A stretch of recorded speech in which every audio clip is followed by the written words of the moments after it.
Wunderschönen Mittag alle zusammen. Schön, dass wir hier eine Stunde miteinander beten können. Hour of Prayer mit dir zu Hause, mit uns. Paul ist hier, Paul Sieber, unser Youth Pastor. Schön, dass du mit mir dabei bist. Ja, ich freue mich auch mit dir, Simon, unser Executive Pastor, einer unserer Pastoren hier im Haus, gemeinsam die Hour of Prayer leiten zu können. Ist mir eine Ehre. Du hast mit Michi gemeinsam die Message gehabt am Sonntag und ich freue mich, sie mit dir zu vertiefen. Ja, genau. Das war ein guter Sonntag und wir werden zusammen das vertiefen. Ich möchte dich einladen, dass du interaktiv dabei bist im Chat und dann können wir wirklich zusammen und mit dem Heiligen Geist zusammen eine super Stunde haben. Und vielleicht merkst du, dass unsere Augen ein bisschen kleiner sind als normal. Das hat damit zu tun, dass die Schweiz Frankreich geschlagen hat an einem EM-Endrundenspiel. Das ist wie wenn Deutschland Weltmeister wird. Also ja. So kannst du es vergleichen. Das hat es das letzte Mal vor 58 Jahren gegeben. Unglaublich. Es ist wirklich der Tag danach. Und es war so leidenschaftlich. Ich hatte Nachbarn zu Hause, der Mann vom Kebabstand war bei mir. Wir hatten wirklich eine richtige Party und ich bin ein Nichtraucher, aber wenn du jetzt meine Stimme hörst, dass es so belegt ist, ich habe so leidenschaftlich geschrien, meine Kinder waren, das war so ein guter Abend. Yes, und ich liebe es, einfach der Tag danach und die Emotionen in der Schweiz, die sind wirklich spürbar. Überall, wo du hingehst, haben alle ein Lächeln auf dem Gesicht. Und genau mit diesen Emotionen wollen wir heute mit euch gemeinsam beten. Wir wollen heute mit euch einfach abholen, was für Siege das Gott für uns ready hat in unserem Leben im Thema Freundschaften und nicht nur im Sportlichen, sondern ich glaube, dass Gott wirklich etwas vorhat in dieser kommenden Stunde. Ja, wir waren leidenschaftlich gestern für den Fußball und jetzt sind wir leidenschaftlich am Beten hier. Amen. Hey, so findest du Freunde fürs Leben. Das war die Message. Wir haben 5 verschiedene Arten von Freundschaften aufgezählt und darüber gesprochen, Freunde des Herzens. Freunde des Glaubens. Genau, dann Freunde in deinem Umfeld. Ja. Zweckfreundschaften haben wir darüber gesprochen und auch historische Freundschaften. Ganz genau. Genau, das war mega spannend. Mutter Teresa, die sagt Folgendes: You can do what I cannot do. I can do what you cannot do. Together we can do great things. Also das, was ich kann, das kannst du vielleicht nicht und das, was du kannst, das kann ich nicht und zusammen können wir wirklich vieles bewegen und ich glaube wirklich und ich erlebe das auch persönlich, dass Freundschaften, das ist so etwas Kraftvolles und ich wünsche mir, dass gerade auch mit dieser Stunde, Paul, dass wir da Durchbrüche erleben können und freundschaftsfähiger werden, ganz beziehungsfähiger, genau. freundschaftsfähiger. Ja. Ich glaube auch, Freundschaften entstehen nicht einfach so, sondern ich glaube, Gebet ist der erste richtige Schritt, den wir machen. Wir beten ganz bewusst für Freundschaften, wir als Kirche, wir thematisieren dieses Thema, weil es so wichtig ist, dass wir gemeinsam in Gemeinschaft vorwärts gehen. Und da schnell eine kleine Frage, Simon, wie lebst du Freundschaften? Was sind so wichtige Werte, die du am Anfang denkst, hey wow, das ist ja wichtig? Also mir sind einfach Freundschaften wichtig, weil ich bin ein Mann, ich habe meine Limitationen in allen Belangen und ich brauche Leute um mich, die mich erstens besser machen, zweitens, dass sie mir auch helfen. Und mir ist es so wichtig, dass ich Männer um mich herum habe, die die gleichen Werte haben und die mir auch helfen, meine Werte, die ich leben will, dass ich on track bleibe. Und ich habe wirklich gute Männer um mich herum, die sind auch mit Jesus on fire, die versuchen ein geradliniges Leben zu leben und wir ermutigen einander, einfach mit Jesus unterwegs zu sein, Familien zu bauen, Ehe zu bauen, Kirche zu bauen. Es ist mir sonst schon sehr, sehr wichtig, Freundschaften zu pflegen. Wie ist es bei dir, Paul? Ich unterstreiche, was du sagst. Also für mich ist es sehr wichtig, seit einigen Jahren mit Freunden unterwegs zu sein. Wir ermutigen uns im Glauben, vorwärts zu gehen, zu wachsen und nicht einfach nur mit dem, was man jetzt hat, genügsam zu sein, sondern wirklich noch zu vertiefen, nochmal einen Schritt weiter zu gehen. Und ich glaube, da kommt man viel weiter, als wenn man wirklich alleine versucht, auch den Glauben zu leben und auch die Ehe zu leben, auch in der Arbeit. Ich glaube, da hat man so viele Felder, wo man sich inspirieren kann und ermutigen kann in Freundschaften. Und deshalb wollen wir heute genau für das beten, dass du und ich wirklich in all unseren Freundschaften einfach eine Tiefe bekommen. Mhm. Genau. Jesus hat uns gesagt, wir sollen regelmäßig beten. Das machen wir hier. Wir sollen in seinem Namen beten. Und da bin ich so froh, dass wir nicht im Namen von Paul und von Simon beten. Das wäre recht kraftlos. Aber wir beten zusammen im Namen von Jesus Christus. Und wir beten in allen Umständen. Und jetzt, wenn wir beten, Paul, ich möchte uns und dich einladen, egal in welcher Situation dass du bist du auf einem Hoch, bete mit uns. Bist du wirklich in einem Tief und du siehst nicht durch, du siehst das Licht nicht, dann bete mit uns. In jeden Umständen hat uns Jesus gesagt, sollen wir beten. Und deshalb lass uns einfach jetzt einsteigen und zusammen beten. Ja, himmlischer Vater, wir machen uns einfach auf für diese Zeit, für diese Stunde, wo wir einfach gemeinsam beten und wirklich den Himmel bestürmen oder abholen, was der Himmel bereit hat für unser Leben, für unsere Freundschaften. Danke, Jesus, dass du jetzt einfach Glauben schenkst, Durchbrüche schenkst, dass du in diesem Thema einfach uns eine neue Perspektive und Hoffnung schenkst, da wo wir Hoffnung brauchen, Jesus. Wir brauchen dich in dieser Zeit.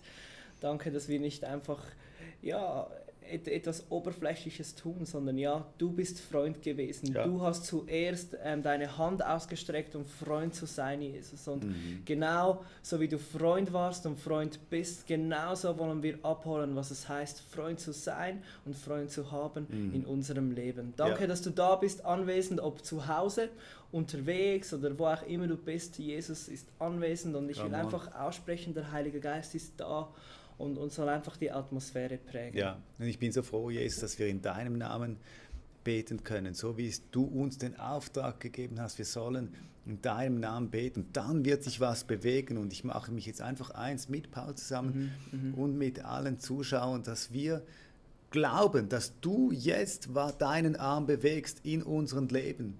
Weil du sagst, wir sollen dir ähnlicher werden. Und hier sind wir, Jesus. Ja. Wir wollen nichts anderes als einfach deinen Willen tun und dir ähnlicher werden. Und auch wenn das heißt, dass wir auf unser Herz schauen, auf unsere Seele schauen und da genau hinschauen, wo dass du den Finger hinlegst und dass wir aufräumen können mit deiner Kraft. Das machen wir heute. Amen. Amen. Come on. Ja, ich war wirklich begeistert von der Message am Sonntag. Wir hatten auch starke Zeugnisse von dir, von Michi. Ja. Nimm uns doch ein wenig mit. Wir hatten 5 verschiedene Arten von Freundschaften. Paul, das, was mich am meisten bewegt hat, ist, dass Freunde im Umfeld zu haben. Das ist mir einfach mega wichtig geworden, Paul, weil ich merke, wenn du Freunde im Umfeld hast, dort wo du wohnst, dann ist es einfach so unkompliziert. Und das habe ich erzählt, dass es mir mega wichtig ist, einfach einen Freund vor Ort zu haben. Und ich habe wirklich angefangen zu beten für einen Freund, weil wir sind umgezogen von einer Stadt in die andere. Und das war ein Problem, weil ich dort vor Ort niemanden hatte, den ich einfach ganz unkompliziert um Hilfe, Rat und Gemeinschaft fragen konnte. Und dann habe ich gebetet, Jesus, schenk mir einen Freund in meiner Stadt. Und dann hat Gott eine Person, den Männer, über den Weg geführt. Ich habe 20 Jahre keinen Kontakt mehr mit ihm gehabt, vorher auch nicht groß. Und dann habe ich ihn eingeladen und ihn dann ganz konkret, um die Geschichte kurz zu machen, gefragt, Männer, hey, du bist die Antwort auf mein Gebetsanliegen. Willst du mein Freund sein? Und jetzt haben wir eine Small Group zusammen, wir sind zusammen unterwegs, wir beten zusammen und das ist die Gebetserhörung. Das ist so ein Geschenk. Ja. Und für was wir jetzt beten können, ist, dass wir mutig sind. Ja. Und die Leute um uns herum, die uns Gott über den Weg schickt, wenn wir schon beten, dann lass uns dann auch Nägel mit Köpfen machen, wenn die Leute vor dir stehen. Und ich merke, es ist einfach nicht so in unserer Kultur und oft haben wir vielleicht auch Minderwert. Da denken wir, ja, wer will schon mein Freund sein und so. Aber nein, lass uns mutig auf die Leute zugehen, wo wir merken, das klickt, das gibt dir Kraft. Und frag sie ganz konkret, willst du mit mir eine Freundschaft bauen? Und du wirst erstaunt sein, die Antwort, es geht ja dem Gegenüber genau gleich, das habe ich jetzt gemerkt. Da die Reaktion war, ja, hey, unbedingt, ja, let's do it, oder? Das finde ich so stark. Das ist eigentlich nicht unsere Kultur, dass wir einfach fragen, willst du mein Freund sein? Aber ja, ich glaube, wie du das gemacht hast, ich glaube, man bringt das, was man fühlt, bringt man ans Licht und man fragt, und die andere Person hat ja wahrscheinlich auch ein Gefühl. Und lasst uns beten wirklich, dass wir in diesem Umfeld, wo wir sind, einfach Gott uns Leute über den Weg schenkt und gibt, mit denen wir einfach eine Freundschaft beginnen können. Und Jesus, ich danke dir, dass du uns Mut schenkst, wenn wir auch oft ein bisschen mit dem Rucksack vom Minderwert rumlaufen, das Gefühl haben, wer will schon mit mir Freund sein? Und mir fehlt der Mut, Leute anzusprechen, ganz konkret Beziehungen aufzubauen. Ich bete jetzt gerade für diese Leute, die jetzt mit uns dabei sind, dass du Mut schenkst. Und auch, dass du diese Lüge, dass niemand mit mir eine Beziehung, eine Freundschaft aufbauen will, dass du die jetzt rausreißen tust, weil das ist eine Lüge direkt aus der Hölle. Ja. Das sind nicht die Gedanken von Gott. Du bist eine Person, die ist wunderbar. Du hast wahnsinnig viel zu geben in eine Beziehung. Und ich möchte dir das zusprechen im Namen Jesus. Ja.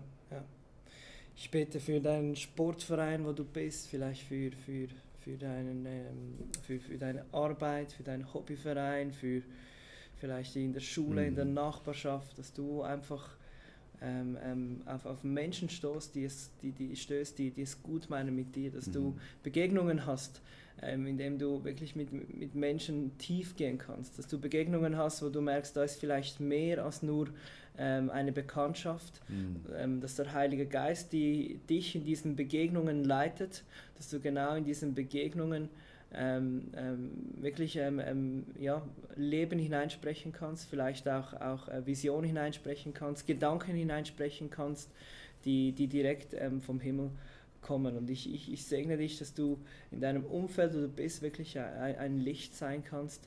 Da, wo vielleicht Menschen dich brauchen, dass du da einen Unterschied machen kannst. Und zeig uns, Jesus, was wir geben können in eine Beziehung. Zeig uns das auf. Der ganze Fächer, was wir haben, wir sind alle so unterschiedlich, aber jeder hat was zu geben, und ich bete wirklich, dass jetzt in dem Moment auch Leute, die sich zurückgezogen haben und im Rückzug leben, einfach sehen, was sie haben an Sachen, die sie in eine Beziehung, in eine Freundschaft investieren können. Ja. Sprich zu uns, Heiliger Geist. Mach uns die Augen auf für das Potenzial, das auch du in uns hereingelegt hast. Und Paul, dieses Stichwort Potenzial, dieser Satz, dass ein Freund ist ein Anwalt meines Potenzials, das finde ich auch so wunderschön, weil es heißt für mich, dass wenn du einen Freund hast und der sieht, was du vielleicht noch nicht siehst. Also zum Beispiel im Fall in der Freundschaft von Michi und mir, da traue ich mir oft Sachen jetzt im Jobumfeld nicht so zu. Ich denke, nein, der Personalleiter, das kann ich nicht machen. Ich bin viel zu wenig intellektuell für das muss man doch studiert haben. Und so. Und dann bin ich so froh, dass ein Leo da ist oder ein Michi, die sagen, das kannst du, Simon. Also sie sehen das Potenzial in mir, was ich selber noch nicht sehe. Und ich möchte dich ermutigen, dass du so ein Freund bist, der anderen Person, deinem Freund, wirklich ganz bewusst das ausspricht, was eben Jesus über diese Person sieht. Ja. Das Potenzial, das Jesus in dich, Paul, reingelegt hat. Ja. Dass du bist wie das Sprachrohr und sprichst das aus und ich sehe, du kannst es dann wirklich mutig aussprechen. Ist eben auch nicht so in unserer Kultur, aber lass es uns zu unserer Kultur machen. Ja. Wie du sagst, oftmals wenn man im Gespräch ist, dann spricht man und man ermutigt, aber dann kommt das eine Wort, das genau von Jesus ist. Und ich glaube, das Wort tüpft und berührt die Menschen noch viel tiefer. Und lasst uns doch beten, dass auch immer, wenn wir Begegnungen haben, wirklich dieses ermutigende Wort empfangen können. Ja. Dass wir genau dieses Wort, das Potenzial dann wirklich auch hervorbringt, dass wir das aussprechen können. Vielleicht hast du jemanden in deiner Nachbarschaft, der wahrscheinlich noch nie Ermutigung bekommen hat, der noch nie Kompliment bekommen hat, vielleicht jemand in der Arbeit. Und lasst uns wirklich beten, dass der Heilige Geist uns immer wieder Gedanken, Eindrücke gibt, die wir dann mutig weitergeben können. Ja. Come on, Jesus. Ja. Und ich danke dir, dass du wirklich uns zu Ermutiger machst, Jesus. Du lebst in uns, Heiliger Geist, und du bringst das Gute hervor. Und wenn wir einen anderen Menschen sehen, dann gehe ich davon aus, dass du zu mir sprichst für diese Person. Ja. Mit einer Ermutigung, mit deiner Liebe. An deiner Liebe, an der Liebe erkennen sie, dass wir deine Kinder sind. Und ich wünsche mir so, dass ich, Jesus, noch mehr ein Mann werde, der einfach intuitiv hört, was du gerade zu sagen hast für die Person, die mir gegenübersteht. Ja, und ich bete auch für eine Selbstlosigkeit. Im Philipper 2,4 steht, denkt nicht an euren eigenen Vorteil. Jeder von euch soll das Wohl des anderen im Auge haben. Und ich bete wirklich, dass unser Gegenüber uns wichtig wird. Wie du, Jesus, das Gegenüber war dir wichtiger als dein Leben selber. Ich bete, dass wir unser Leben aufgeben können, uns verschenken können für unser Gegenüber, dass wir in Momenten, wo wir vielleicht im Stress sind, wo wir vielleicht 1000 Sachen haben zu erledigen, dass wir einfach einen Stoppknopf drücken und im richtigen Moment da sind und Freund sein können. Und mit dem segne ich dich, dass du einfach im richtigen Moment einfach von dir loslassen kannst und hinschauen, natürlich zu Gott, aber auch zur anderen Person. Hey Paul, was mir auch mega wichtig ist, das hat eben genau mit dem zu tun, ich umgebe mich mit Menschen, die positiv sind, die eben Ermutiger sind. Ich suche mir Männer und Frauen, mein Umfeld, das ist positiv. Ja. Ja. Und ich denke auch bei mir dann oft vielleicht, oder ich musste da vielleicht bei mir auch zum Teil mich hinterfragen, wo bin ich am Nörgeln oder negativ in meinen Beziehungen, und ich will das kehren, weil ich glaube, du bist ein guter Freund, eine anziehende Person, wenn du positiv bist. Und das ist so cool, wenn du ein Ermutiger bist, das zieht so an und ist so ein Schlüssel für eine Beziehung. Und ich bin das so hart am Kultivieren. Gestern haben sie das Wasser abgestellt bei uns für irgendwie 5 Stunden, die haben so geschwitzt in der Sonne und so. Und es ist nur ein kleines Beispiel, und dann fahre ich da vorbei. Und um 5 Uhr ist das Wasser wieder gelaufen, und dann fahre ich bei den Handwerkern vorbei und ich halte an und sage, hey, so cool läuft das Wasser wieder, ihr habt es gepackt. Oder ich fahre gestern am Kebabstand vorbei und sage, hey, wir schauen den Fußballmatch, komm zu mir Fußball gucken, und er kommt. Einfach so positiv, es hat vielleicht schon auch mit der Persönlichkeit zu tun, dass man outgoing ist, aber man kann das auch üben, dass man die positiven Sachen ausspricht. Das ist mein Punkt, und ich möchte dich einfach ermutigen, dass wir über unseren Schatten springen und einfach versuchen, das Positive auszusprechen. Lieber mal was zu viel, lieber mal zu mutig, wirklich. Ja, und wenn es positiv ist, dann kann es ja nicht negativ sein, dann ist es einfach gut und positiv. So. Und was ich auch stark finde, was du gesagt hast, Simon, dass wir ein Umfeld suchen, das positiv ist, und uns da einpflanzen. Und ich weiß nicht, wo dein Umfeld ist. Hast du vielleicht Menschen, eine Kirche, die um dich ist? Ich will dich wirklich ermutigen, da Teil zu sein von der Kirche, dich umgeben von Menschen, die mit Jesus unterwegs sind, die wirklich die Fahne von Jesus hochhalten. Und du hast es so gut am Sonntag gesagt, wir können es uns nicht erlauben, einfach nicht in solch einem Umfeld zu sein. Ja. Das ist wirklich, ich möchte diesen Punkt hier einfach nochmals machen, weil egal, also ich muss so anfangen. Mein Freund war bei mir zu Hause und er hat gesagt, hey Simon, ich komme nicht mehr ins ICF, das ist unsere Kirche, weil die Predigten zu oberflächlich sind. Und dann haben wir so miteinander gesprochen. Weißt du, wenn ich mit meinen Freunden dann austausche über die Predigt, dann ist es immer tief. Weil es ist dann immer persönlich, was nehme ich jetzt aus dieser Predigt raus? Klammer zu. Er kommt nicht mehr ins ICF, ist zu wenig tief. Und ich habe dann im Gespräch am Abend herausgefunden, ein brillanter Typ übrigens, dass er mega Mühe hat, Beziehungen zu bauen, dass er Mühe hat, Freundschaften zu bauen. Und ich habe dann gesagt, hey, Kirche ist mehr als eine Predigt oder Worship. Predigt ist eben genau, Kirche ist genau Beziehung. Kirche ist Freundschaft. Kirche ist ein Umfeld, das dich trägt. Und ich möchte dich wirklich auch ermutigen, egal wo du bist, such dir eine Kirche, in die du dich einpflanzen kannst.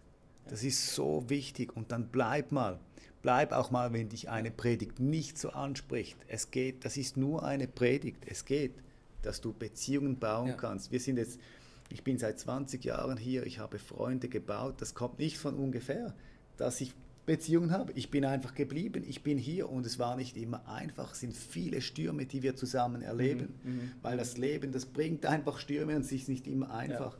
Du bist hier, seit du klein bist. Du hast deine Beziehungen gebaut und ich möchte dich einfach ermutigen, pflanz dich in eine Kirche ein. Ja. Es macht einen Unterschied. Dort kannst du Freundschaften erleben, Community erleben. Auch wenn es dir mal nicht gut geht, dann wirst du getragen. Das ist mein Verständnis für Kirche. Ja. Predigt und Worship kommt obendrauf. Ganz genau. Ich will in diesem Kontext für dich beten, wenn du vielleicht gerade einen Sturm erlebst in der Kirche. Ich glaube, es gibt es immer wieder. Es gibt Seasons, wo es alles kunterbunt ist und alles gut läuft. Und es gibt Seasons, wo es wirklich Zeiten, wo es wirklich schwieriger ist. Und genau für dich will ich jetzt beten, damit du einfach Weisheit bekommst, damit du, dass der Heilige Geist dich führt in dieser Zeit. Ja, Jesus, ich danke dir für all die jetzt in einer Kirche sind und sich vielleicht nicht mehr wohlfühlen.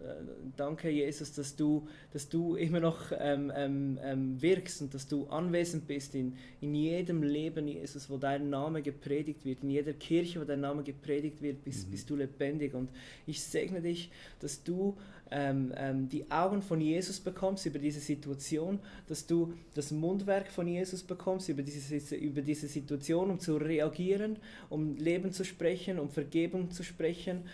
Ich segne einfach deine Taten, dass das, was du tust in diesem Moment, dass es gewinnbringend ist für dein Leben und für das Leben deiner Kirche. Und ich segne dich mit Kraft, um in diesem Sturm zu bestehen und einfach, dass deine Früchte nicht schlechter werden, sondern besser. Durch jeden Sturm, dass du nachher am Wasser bist, am lebendigen Wasser und du Frucht trägst zu jeder Zeit. Come on. Ich möchte dich einladen, dass du in den Chat schreibst, was sind deine Freundschaftskiller? Wo hast du mit einem Wort, vielleicht wo hast du einen Knopf? Was fordert dich heraus, eine Freundschaft zu bauen? Dann wollen wir nachher dafür beten. Wir haben auch über Freunde des Glaubens gesprochen. Ja. Und Freunde des Glaubens, da bist du miteinander unterwegs und Jesus ist im Zentrum. Ist wichtig, auch in dieser Beziehung, das kann man ja nicht mit allen, nicht alle meine Freunde sind gläubig. Heute Abend gehe ich Fußball spielen, da bin ich der Einzige, das ist für mich auch mal eine gute Erfahrung, kann ich dir sagen. Da komme ich ein bisschen unter die Räder und das tut mir gut, dass ich da für meinen Jesus hinstellen kann. Was ich aber sagen wollte ist, ich habe kultiviert, dass ich mit meinen Freunden bete. Also wenn ich mit meinen Freunden unterwegs bin, wenn ich mit Dani zu mir kommt am Freitag oder wenn ich sonst einfach mit Jungs zusammen bin, dann sage ich am Schluss, lass uns noch zusammen beten. Und das ist auch wieder nicht so in unserer Kultur. Aber ich kann dir sagen, Paul, ich habe es kultiviert und es wird so natürlich. Ja. Es wird so natürlich. Ja. Und das muss dann will ich muss jetzt auf den Zug oder man will gehen, aber einfach 1 Minute, 2 Minuten noch sagen, hey, lass uns noch kurz zusammen beten, einander segnen. Das ist so mega kraftvoll und ich möchte dich einfach einladen. Probier das aus, mach das zu deiner Kultur, bete mit deinen Freunden und du wirst merken, da kommt sofort Intimität rein in die Beziehung. Ja. Cool. Schreibt eure Knackpunkte rein, dass wir darüber sprechen können. Ich möchte in diesem Zusammenhang genau für solche Kulturen beten, dass wir genau immer wieder Gott fragen in unseren Freundschaften, wo kann noch mehr Kultur hineinkommen, wo wir einen großen Glauben haben und nicht einander einen Deckel über den Glauben tun, wo jemand vielleicht groß glaubt und jemand das Ganze dann relativiert oder jemand übermütig wird und dann lasst uns wirklich für eine Kultur wie es Simon gesagt hat, wo wir immer wieder vielleicht das Gebet hineinnehmen, wo wir das Bibellesen hineinnehmen, wo wir ganz praktische Glaubens-Einmaleins hineinnehmen. Voll. Come on. Jesus, ich danke dir, dass du die Kultur vorgelebt hast, die Kultur des Gebets, die Kultur der Ermutigung, die Kultur, dass du mit deinen Jüngern einfach über die Tora gesprochen hast, über das Wort Gottes. Und Jesus, ich danke dir, dass wir das kultivieren dürfen, dass wir ganz auch wenn es nicht natürlich ist, in unseren Freundschaften einfach ganz natürlich beginnen können zu beten. Ich spreche auch aus, dass einfach die Bibel dann plötzlich Thema wird oder ein Bibelvers und ihr dann einfach die Bibel aufschlägt und nicht einfach nur über diesen Bibelvers philosophiert, sondern die Bibel wird aufgeschlagen. Und auch die Art und Weise, wie ihr glaubt, das soll wirklich Bergen versetzen. Das soll nicht nur einfach sein, jemand glaubt, jemand weniger und man spricht über den Glauben, sondern es soll ein Glaube sein mit Taten. Ja. Ein Glaube, der eure Freundschaft und eure Beziehungen ausmacht. Mit dem segne ich euch, dass wenn Menschen eure Freundschaften ansehen, dass sie da merken, da ist was anderes. Weil da ein göttliches Teil drin ist, was sonst nicht gesehen wird. Wirklich mit dem segne ich euch, dass wenn Leute eure Freundschaften sehen, dass sie sehen, das will ich auch, weil da etwas ist, was Leben verändert. Ja, und wir beten nicht für eine Schweizer Freundschaftskultur, nicht für eine deutsche, österreichische Freundschaftskultur, sondern wir beten für göttliche Freundschaftskulturen. Ja. Dass wir da wirklich auch ausbrechen können aus unserer Prägung, aus wie wir sind, aus unserem kulturellen Prägung, wie auch unsere Eltern vielleicht uns geprägt hat, wenn das vielleicht zum Teil negativ war. Wir wollen wirklich und wir können das in deinem Namen, Jesus, einfach eine neue göttliche Kultur umarmen und anfangen zu leben und zu kultivieren. Eine Kultur geprägt von dir, Jesus Christus. Und ich lade dich jetzt einfach ein, du kannst es auch machen. Wenn du merkst, du bist da irgendwie verprägt oder du lebst eine Kultur, die dein Land dir vorgibt und sie ist nicht göttlich, dann möchte ich dich einfach einladen, dass du diese Kultur Gott hin ans Kreuz bringst. Und bei dir geht es der Film ab, gewisse Attribute von deiner Kultur. Vielleicht ist es, dass du eben ängstlich bist, dass du sagst, ja, man kann ja nicht so outgoing sein oder es ist nicht höflich oder ich überfordere die Leute, wenn ich das mache, was Jesus mir aufs Herz legt. Bring das jetzt ans Kreuz. Und hör, was dir Jesus gibt, anstatt dem, was du ans Kreuz legst.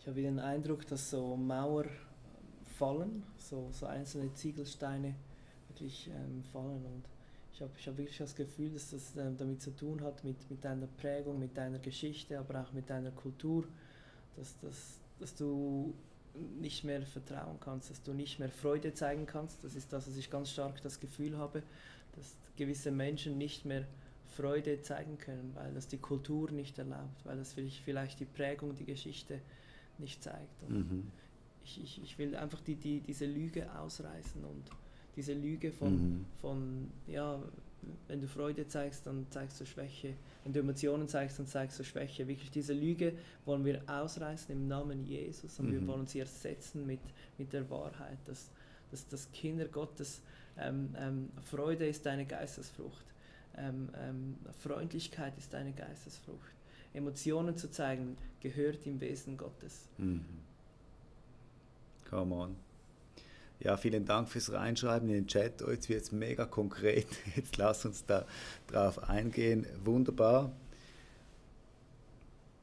Da schreibst du, Christine, du wurdest von einer Autorität gesagt, dass du beziehungsunfähig bist und das macht dir bis heute Mühe. Das verunsichert dich und ich möchte dir einfach zusprechen, Christine, die höchste Autorität, die es gibt, ist Jesus Christus, ist der Vater. Und in dieser Autorität. Und ich möchte dir es einfach zusprechen, du bist beziehungsfähig, du bist liebenswert.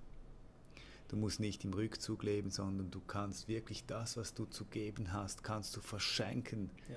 Und du kriegst im Überfluss, du bist ein Kanal vom Geist Gottes. Und du bist absolut beziehungsfähig. Ja. Und ich danke dir, Jesus, dass diese Lüge entmachtet ist heute, dass sie am Licht ist. Und dass Christine nicht länger in dem leben muss, sondern wirklich da jetzt etwas Neues starten kann. Ja, ich habe für dich, Christine, so das Bild, dass als Jesus getauft wurde und die Taube kommt und Gott sagt, dies ist mein geliebter Sohn, an ihm habe ich Freude. Ich hab wieder den Eindruck, dass das so ein Moment ist, wo Gott über dich kommt und dich mit dem Heiligen Geist schon ausgerüstet hat, aber wie nochmals kommt und sagt, wie Simon gesagt hat, die größte Autorität sagt dir, was er über dich denkt. Und das ist, du bist seine geliebte Tochter. Er hat wirklich Freude an dir. Wow. Come on. Paul, kannst dich mal reinlesen, ist wirklich richtig am Abgehen. Vielen Dank, schreib da rein. Das ist so cool, wenn wir da konkret dafür beten können. Ich möchte auch dir, Christoph, einfach zusprechen. Das ist eben schon wunderbar, dass uns Jesus nicht verurteilt. Und es ist einfach so, gell? Wir Menschen, wir sind so, wir haben im Moment ein Verständnis von Theologie, von irgendwie, wie es halt unser momentanes Verständnis, und dann macht man einfach Fehler. Und man verletzt Leute, und das ist so, und das ist oft tragisch, oft schlimm, da passieren wirklich schlimme Sachen, auch in Kirchen.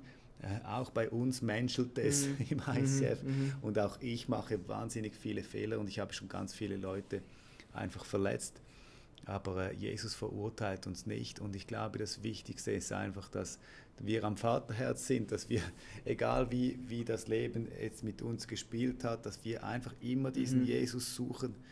Und ich möchte dir, Christoph, einfach zusprechen, suche deinen Jesus, geh vorwärts, lass dich von ihm boosten. Und das ist alles, was zählt. Ja.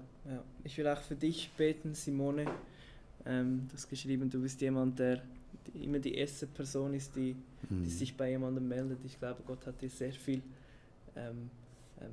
Du bist eine Geberin. Du bist jemand, der gibt, und wahrscheinlich ein Talent, eine Gabe ist, ein Herz ist, was zum Ausdruck bringt, das gibt. Und ich will dich einfach segnen mit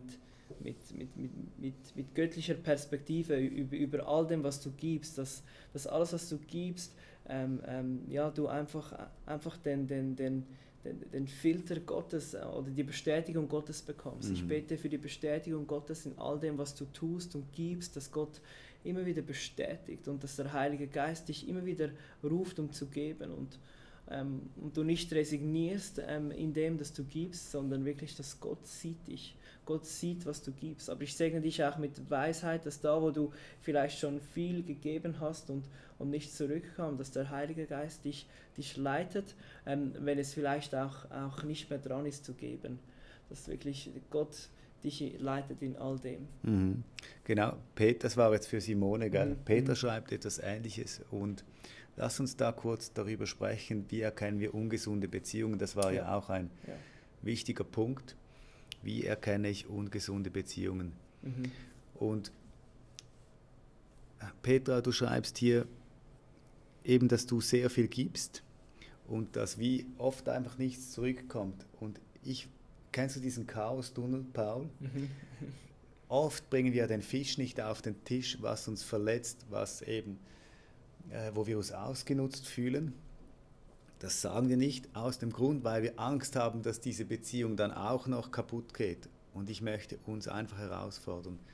Wir müssen in unseren Beziehungen durch diesen Chaos-Tunnel gehen. Das heißt, wir haben eine Beziehung, dann gibt es Chaos, weil du den Fisch auf den Tisch bringst, weil du eben Petra ansprichst, hey, ich fühle mich im Fall verarscht, ich gebe dir so viel, ich helfe dir beim Zügeln, ich unterstütze dich, aber es kommt nie etwas zurück. Dann ist der Fisch auf dem Tisch, und dann entweder die Beziehung geht auseinander oder du bist näher zusammen und du wirst auch ernten können. Und ich finde das so ein wichtiger Punkt. Lass uns mutig sein. und die Sachen in unseren Beziehungen, die uns schon so lange stressen, ansprechen. Und wenn dann halt eine Beziehung auseinandergeht, dann kannst du sie abschneiden. Dann ist es dann vielleicht auch dran, dass du die Beziehung abschneidest. Aber in allermeisten Fällen, wo ich mit Freunden durch den Chaostunnel gegangen bin, war ich nachher näher zusammen. Ja, ich glaube, wie du sagst, der Chaostunnel eigentlich, dass wir ehrlich sind, dass wir nicht Sachen Faust im Sack machen, also im Sack in der Tasche, nicht Faust in der Hosentasche, sondern wirklich alles auf den Tisch bringen, ehrlich sind, kommunizieren. Ja. Und lass uns für das beten, für diese Beziehungen. Wir haben jetzt einige haben das geschrieben, dass sie ausgenutzt werden, dass wir den Mut haben, im richtigen Moment das Richtige anzusprechen. Come on, Jesus, ich danke, dass du uns jetzt einfach gerade ganz konkret diese Beziehungen vor Augen malst.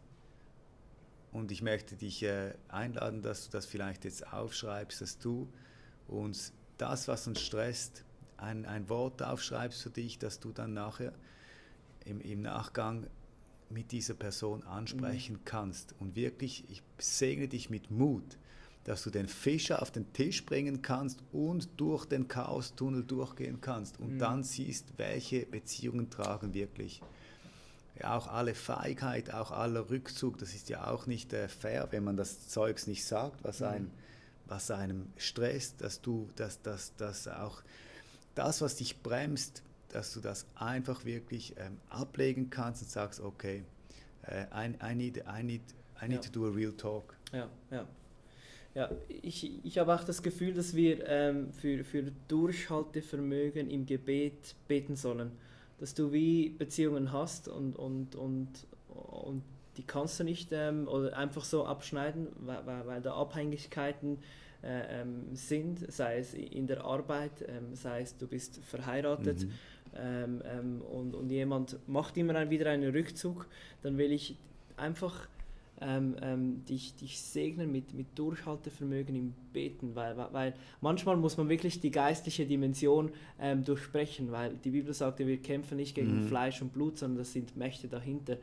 Und ich glaube, wenn wir da im Gebet dranbleiben, dann glaube ich, kann Gott früher oder später einfach die Türe öffnen und mit dem will ich dich einfach segnen. Und ich bete und segne dich mit deinem göttlichen Durchhaltevermögen, dass du die Meilen, die du schon gegangen bist, mit Freude gehen kannst, mit Energie gehen kannst, dass im Gebet. Ich segne dich, dass du noch viel mehr ins Gebet gehst, da wo vielleicht dein Partner Gott nicht kennt, Jesus nicht kennt, da wo vielleicht deine Arbeitskollegen oder deine Freunde dich nicht akzeptieren, weil du im Glauben bist, dann segne ich dich einfach mit Durchhaltevermögen. Ich segne dich, dass du die Langzeitperspektive hast, nicht nur diese Perspektive, die wir hier auf der Erde haben, sondern auch die Himmelsperspektive, dass du weißt, eines Tages wird alles vorbei sein, wird sich jede Geduld auszeichnen, wird jedes Warten ein Ende haben. Voll. Und ich möchte einfach dir, Karen, noch zusprechen. Du sagst, du hast Angst, dich zu öffnen für Beziehungen, weil es kostet immer Kraft und da hast du recht, es ist ein Risiko. Es ist ein Risiko, auch wenn ich da den Manfred angequatscht habe und gesagt, willst du mein Freund sein, du machst dich verwundbar, es ist ein Risiko, aber es ist ein Risiko, das sich lohnt und ich möchte einfach dir zusprechen, dass du die Angst jetzt einfach ablegen kannst, gerade in diesem Moment bringt die Angst ans Kreuz und dass dir Jesus zusprechen kann, was er dir jetzt gerade zusprechen will. Nämlich, dass es sich lohnt, sich zu öffnen und dass du nicht länger dich von der Angst bremsen lassen musst. Wir haben hier noch einen Slide zum Anzeigen, woran erkennst du schlechte Beziehungen. Ein Punkt ist auch, dass man halt enttäuscht ist, weil man hintergangen wurde. Und was mir mega wichtig ist, Paul, in meinen Freundschaften, wir dürfen Fehler machen. Ich bin ja auch, mache sehr viele Fehler und bin manchmal ein bisschen impulsiv oder ich will zu viel erwarte zu viel, oder? Und ich finde es so wichtig, dass meine Freunde einfach ehrlich sind zu mir. Das ist mir das Allerwichtigste. Also die können Fehler machen, alles, aber ich finde, es ist so wichtig, dass man sich nicht verarscht und einfach ehrlich ist.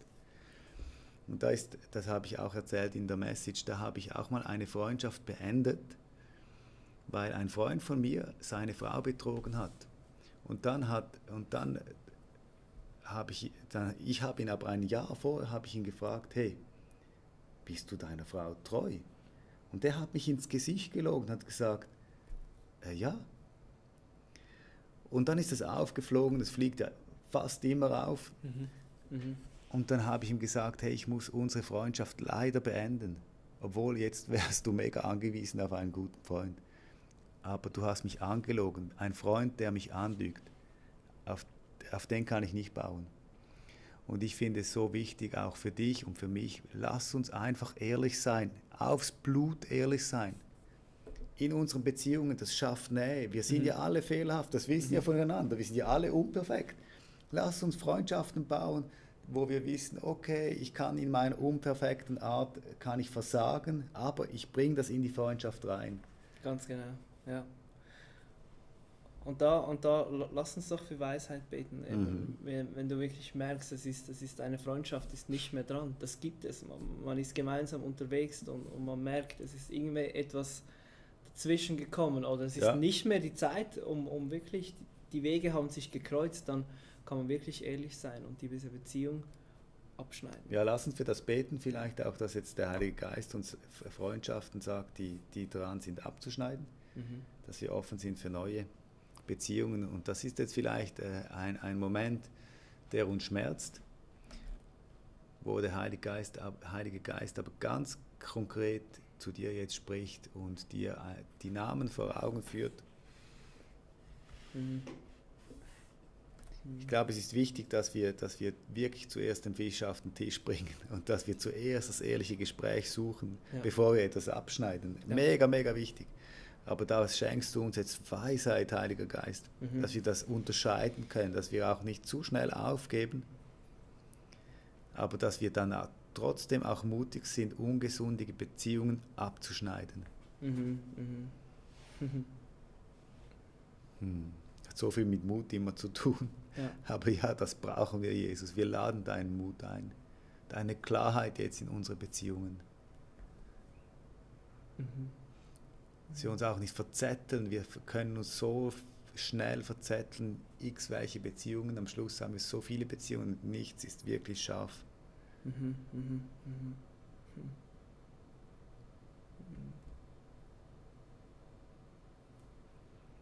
Und ich bitte dich auch, dass wir uns selber verletzlich machen können in unseren Beziehungen, dass wirklich, wie du auch schreibst, Nermina, die Ehrlichkeit, die so wichtig ist in unseren Beziehungen.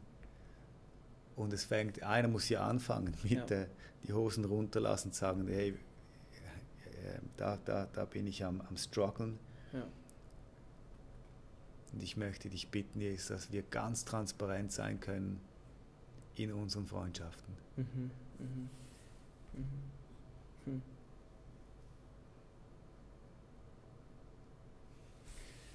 Paul, was ich auch noch mega wichtig finde, eben dann, wenn man transparent ist, dass dann auch wirklich ein Gegenüber sein, einem Freund. Das schätze ich auch meinen gewissen Freunden, das sind dann nicht mehr so viele, dass, wenn ich dann eben transparent bin, dass dann auch ein Freund mir sagt, hey, also das würde ich jetzt wirklich anders machen. Oder Simon, du bist auf dem Holzweg. Genau, das ist eigentlich das Feedback, das Ermahnen, ist eigentlich das Gegenteil von dem Ermutigen. Ja. Und das ist auch, das haben wir auch thematisiert in der Predigt am Sonntag, Freunde des Herzens, also wenn du wirklich Freunde hast, die du unterwegs bist oder du merkst, du bist auf dem Holzweg, dann ist es wirklich wichtig, dass du Freunde hast, wo du auch Feedbacks hineinholen kannst und ihnen fragen kannst, hey, war es gut, dass ich gemacht habe oder nicht? Und das ist eigentlich genau das, was du sagst, oder? Wir brauchen Freunde, die wirklich tief in unser Leben einen Einblick haben, die nahe sind, die du vielleicht zu jeder Tageszeit telefonieren kannst. Und das sind sogenannte Freunde des Herzens. Cool. Lass uns doch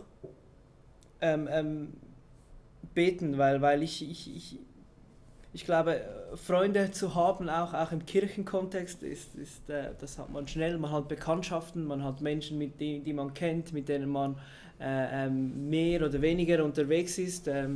Bekannte hat man wahrscheinlich noch schneller, aber wirkliche Freunde, die da sind zu jeder Tageszeit.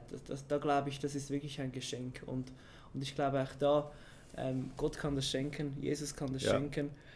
Ich glaube, zum einen, es ist ein Geschenk, aber zum anderen, es ist auch Arbeit, diese Freundschaften zu pflegen. Das heißt, wir machen 2 Gebete. Zum einen, dass Gott schenkt, und das andere, dass Gott uns einen Weg gibt, wie wir immer wieder diese Freundschaften vertiefen können und dranbleiben können.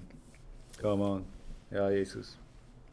Ja, Jesus, ich danke dir, dass wie wir schon gebetet haben, du warst der perfekte Freund. Und auch in der Bibel sehen wir Beispiele von Freundschaften, wie David und Jonathan es hatten, wo wirklich eigentlich sie nahe beieinander waren, auch wenn sie nicht gemeinsam unterwegs waren. Und das wirklich so Herzensfreundschaften. Und ja, Jesus, ich danke dir, dass du uns Möglichkeiten gibst, wirklich so Beziehungen zu leben. Ich danke dir, Jesus, dass genau in diesen Herzensfreundschaften, dass man nicht nur immer das Coole sieht, sondern dass man da wirklich auf den Zahn fühlt, wo man wirklich merkt, hey, schau, das finde ich nicht in Ordnung, das finde ich nicht okay, wie du da reagiert hast. Und ich danke dir, dass da nicht die Freundschaft gerade zu Brüche geht, sondern dass die Freundschaft stärker wird und intensiver wird und viel, viel mehr Wurzel schlagen kann. Ja, genau. Das ist so auch mein Anliegen, Jesus, dass wir wirklich ehrliche, echte Beziehungen, Freundschaften bauen können, die uns zu dir hintreiben, die uns dir ähnlicher machen. Das tönt jetzt so mega fromm, aber das meine ich von ganzem Herzen, Jesus. Und schenk uns diese Freunde um uns herum, auch in unserem Kirchenumfeld, in unserem Arbeitsumfeld, dort wo wir sind, dort wo wir uns einpflanzen, dass du uns Männer und Frauen schenkst, die einfach wirklich an unserer Seite sind und uns besser machen. Und ich bete, segne dich mit Geduld in dem, dass du einfach auch warten kannst, wenn du merkst, hey, ich habe noch nicht einen engen Freund, dass du wirklich geduldig bist und darauf wartest und betest dafür. Ich habe da gerade ein cooles Zeugnis. Bei uns in der Jugend hat jemand wirklich jahrelang für einen Freund gebetet. Und er war immer Teil der Kirche, er hatte Bekanntschaften und hat jetzt eigentlich im letzten halben Jahr hat er wirklich einen Freund gefunden. Und das hat mich wirklich berührt, dass ich die Geschichte gehört habe. Es ist jemand, der schon länger bei uns ist, seit Kind an, und jetzt im letzten halben Jahr hat er wirklich seinen Best Buddy, seinen Freund gefunden. Und nimm die Geschichte als Ermutigung für dein Leben. Voll. Meli Miu, ich wünsche mir, dass ich eine gute Freundin bin, die immer ein offenes Auge für die Sorgen und meine Freunde habe. Das bist du. Ich glaube schon nur der Wunsch alleine, wie du es formulierst, das bist du. Weil das war ein Punkt in der Message, wir dienen einander. Oder wir halten einander den Rücken frei, wir dienen einander, wir gehen füreinander, das ist so mega wichtig. Natürlich muss auch was zurückkommen, das ist auch mega wichtig. Aber ich finde, das füreinander die extra Meile zu gehen, das finde ich so mega wichtig. Ja. Und ich glaube, da kommt wirklich in allermeisten Fällen kommt da was zurück und kann was entstehen. Ganz genau, ganz genau. Ja, ein Punkt auch, Freunde des Herzens, war das Ermutigen, dass wir uns gegenseitig ermutigen. Ja. Und ja, vielleicht als Action Step heute, dann will ich dich einfach ermutigen, schreibe eine Person auf, die du dann nach der Hour of Prayer einfach ein Ermutigungs-SMS oder einen Anruf machst oder einfach dich bei dieser Person meldest und einfach diese Person ermutigst. Ja. Und wir wollen jetzt gerade hören für Eindrücke, welche Person ist es und was will Gott ganz genau, oder was hast du das Gefühl, schenkt dir der Heilige Geist, dass du dieser Person geben kannst. Komm on, Jesus, sprich jetzt zu uns. Sag uns die Namen. Die Ermutigungen, Jesus.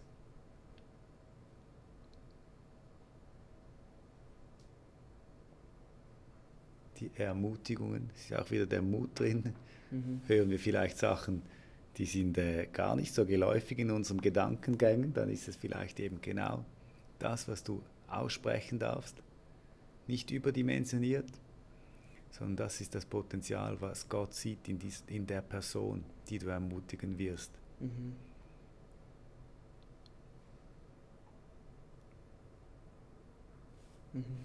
Come on. Hey Paul, ich glaube, wir kommen zu einem Ende und ich möchte, wir segnen euch und uns einfach noch. Im Namen von Jesus Christus möchte ich segnen, dass du Freundschaften bauen kannst, dass du ein Freund bist. Du bist ein Freund. Dass du ein Ermutiger sein kannst. Dass du eine göttliche Kultur selber erleben kannst und dass du eine göttliche Kultur in Freundschaften und Beziehungen aufbauen und gestalten darfst. Ja. Mit dem segne ich dich. Eine neue Kultur, einen neuen Geist. Come on. Und ich segne dich auch, dass du aufmachst, dass da vielleicht was verschlossen war, dass du wirklich aufmachst und herauskommst. Vielleicht, ich hatte wie das Gefühl, so dass das Nest verlässt und hinausgehst in die Welt und du beginnst zu fliegen. Und mit dem segne ich dich, dass du mutig bist, aus deinem Nest vielleicht herauskommst und siehst, was für eine Welt von Freundschaften da ist, die du vielleicht noch nicht gekannt hattest, weil du in diesem Nest warst. Amen. Amen. Hey, wir verabschieden uns an dieser Stelle und die Beziehungsserie geht weiter.